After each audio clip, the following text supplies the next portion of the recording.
C'est l'histoire d'une fille assez timide qui avait du mal à chanter à l'église en public, mais se plaisait à chanter en famille à la maison. Et dans le quartier, le voisinage la surnommait Makoma.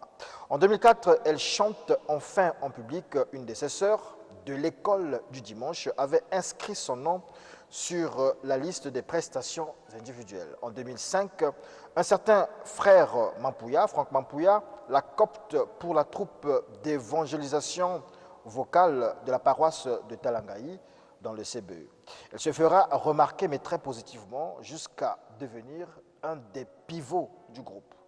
En 2006, elle intègre le groupe Sanissina et y marque de son empreinte remarquable jusqu'en 2014. Après, elle pense se lancer dans une carrière solo. Nous sommes en 2016. C'est la sœur Margaret Kimbembe. Comment vous arrivez à votre carrière solo? Bonjour d'abord. Bonjour, mon c'est Chevry. C'est en 2016, comme vous avez dit.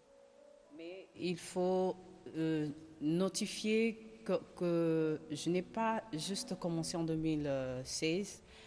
En 2014, en fin 2014, le Seigneur m'appelle. Mais je n'y croyais pas, j'avais un problème de manque de confiance en moi. Parce que j'avais trop peur, j'avais souvent la crainte d'affronter les gens. Et je n'y croyais pas, mais ça appréciait tellement, le Seigneur a parlé par beaucoup de gens. Et jusqu'à ce que, entre-temps, mon mari ne voulait pas de ça aussi. Il s'était opposé. Mais après, j'ai dit, Seigneur, si réellement tu m'as appelé, il faudrait que tu parles d'abord à mon mari. Il faudrait que tu arrives à le convaincre. Et c'est des mois après que mon mari lui-même, le Seigneur, pendant qu'il priait, le Seigneur lui parle ouvertement. Dis-lui que le temps est arrivé, il faudrait qu'elle me serve. Et c'est ainsi qu'en 2015, toute l'année 2015, j'ai été formée. Mon mari me formait avec un pianiste. Donc j'ai passé toute l'année 2015 en formation. Et c'est en 2016, finalement, une année et des mois après que je me lance. Et mon lancement s'est même fait un vendredi 23 septembre 2016 lors du festival chrétien que vous avez organisé, Brazza Gospel Award. C'était aussi le premier jour de ce festival. Donc c'est ce jour-là que j'ai finalement commencé avec ce ministère-là. C'est le jour de votre consécration en solo. En solo, ouais. Merci beaucoup. Donc, vous avez compris que c'est Instant Gospel.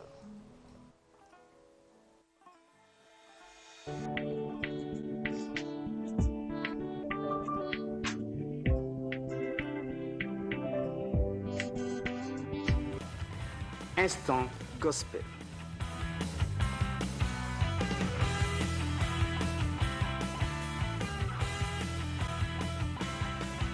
Voilà, à vous donc la sœur Margaret.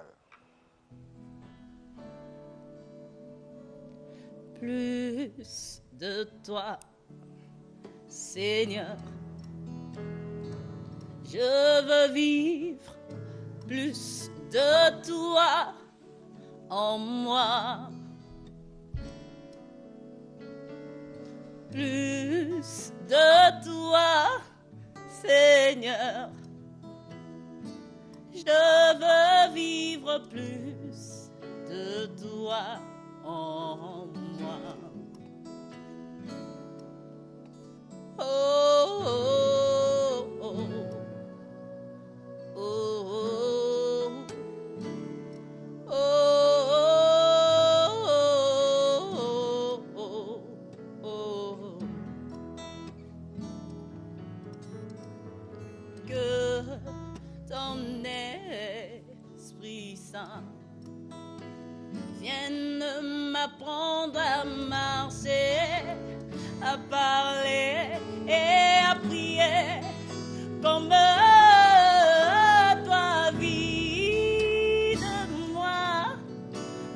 ma personne. Vis de moi, de ma nature. Vis de moi, de ma personne. Vis de moi, de ma nature.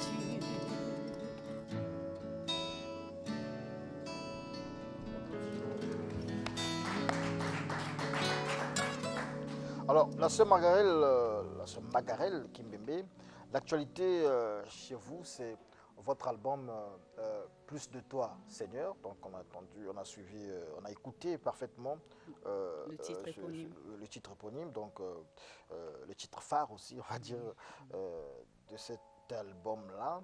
Un album dont la sortie officielle a eu lieu le 28 février 2019. Et on parle encore de sortie officielle, mais cette fois-ci, c'est sur les plateformes de téléchargement. Donc, oui, de téléchargement. C'est la sortie virtuelle. Oui, la sortie virtuelle. Déjà, le 28 février, nous l'avions présenté officiellement à la presse nationale. Et vu qu'il y a eu de demandes par rapport aux extraits que nous avions pu mettre en ligne, finalement, ceux de l'extérieur avaient réclamé l'album comme compte tenu des moyens limités, on ne pouvait pas expédier les CD. On a finalement pris l'option, opté pour mettre en ligne cet album. Et c'est en ligne, cet album est en ligne depuis le lundi 21 octobre. Le lundi 21 octobre. Oui. Est-ce qu'aujourd'hui, il faut absolument que vos albums, que les artistes soient présents en ligne? Est-ce que ça compte? Est-ce que ça ne suffit pas simplement de positionner vos albums, de les placer dans les bacs à disques, dans les lieux connus? Je pense que ça ne suffit pas. Avec l'évolution actuelle, moi je pense même qu'il serait souhaitable que nous privilégions tout d'abord la mise en ligne. Pourquoi? Parce que grâce à la mise en ligne, ceux de Brazzaville déjà peuvent s'en procurer, et même ceux de l'extérieur, pour signaler déjà à tous ceux-là qui nous suivent de partout le monde, cet album est accessible à tout le monde. Donc c'est ça l'avantage que nous avions avec les plateformes. Celui qui est en Chine peut facilement acheter l'album. Celui qui est aux États-Unis peut acheter l'album. Donc je pense que c'est On nous dit que les Congolais n'ont pas cette culture de l'achat en ligne. Lorsqu'on regarde en RDC, les amis sont avancés là-bas, le journalisme se fait en ligne, tout se fait en ligne, les achats. Ici, c'est assez timide, et surtout dans les milieux d'artistes, c'est difficile qu'un Congolais, un Brazzavillois, un Panténégrin aille en ligne comme ça. Ça se passe comment en fait? Oui, bon, ça c'est vrai, hein, c'est malheureusement une réalité, mais je pense que c'est aussi un problème de communication, d'information. C'est très facile, tel que nous avons utilisé parmi tant de plateformes, nous avons Boomplay. Nous avons mis l'album sur Boomplay. Et Boomplay, c'est par exemple une application qu'on peut installer déjà sur son téléphone, comme on installe WhatsApp et autres. Et à partir de là, vous pouvez écouter, vous pouvez télécharger si facilement l'album.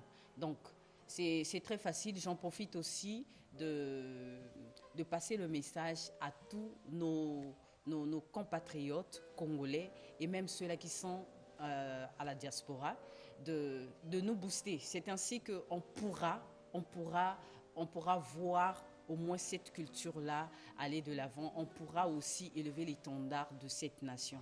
Donc, c'est surtout ceux de la diaspora qui ont cette habitude déjà, qui dans leur quotidien utilisent ces plateformes. Donc, nous en profitons de les inciter à aller découvrir l'album Plus de toi.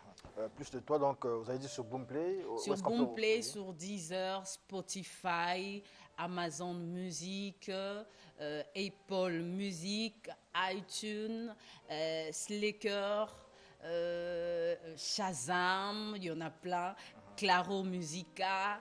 Vraiment, on s'est arrangé à ce que l'album soit partout, presque dans le défi aujourd'hui, on va dire, on va vers la fin de cet entretien, oui. Le défi pour la musique en général, mais surtout pour la musique gospel aujourd'hui, Oui. c'est la digitalisation, la vente en La ligne. vente en C'est ça le ligne, oui. problème en fait. Oui, c'est ça le problème, mais je pense que par la grâce de Dieu, on y arrive déjà. Parce qu'aujourd'hui, la sœur Margaret a son album présent en ligne. Donc, pendant qu'on cherche aussi d'autres artistes, dès qu'on tape Margaret avant de finir, on peut déjà sortir. C'est déjà une bonne chose. C'est comme je vois aussi d'autres. Eddie Moyongo, c'est une bonne chose. On voit des Mehdi Medley, des Paparoy. C'est pour dire que nous avons pris conscience. Mais c'est surtout à vous de nous accompagner. On peut bel et bien mettre en ligne nos albums, mais si vous ne les consommez pas, ça serait très difficile pour que le monde aussi connaisse voilà, ces messages-là que nous avons. D'accord, merci beaucoup la sœur Margaret Kimbembe. Votre contact, on peut l'avoir? Si le contact de la sœur Margaret, c'est le plus 242 05 301 82 38. Je répète, plus 242 05 301 82 38, c'est le numéro WhatsApp. Et la sœur Margaret, elle est présente sur pratiquement tous les réseaux sociaux, Facebook, Margaret Kimbembe, Instagram, Margaret _Kimbembe, YouTube aussi, nous avons notre chaîne YouTube Margaret Kimbembe et sur Twitter Margaret KA. Voilà. Merci beaucoup. On peut un dernier titre et puis on se sépare. Et juste après la sœur Margaret, vous suivrez à bâton rompu, entre le docteur Renaud Boris Mbota et le prophète Amos Nzaou de Pointe-Noire, prophète de la communauté bantou hébreu. C'était dur, donc ça sera un des premiers extraits de la conférence que nous avons organisée du côté de Pointe-Noire. Mais suivons d'abord la sœur Margaret Kimbembe, écoutons-la attentivement et puis n'oublions pas d'aller la chercher sur les réseaux sociaux, son album est là-bas. Disponible.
Instant Gospel.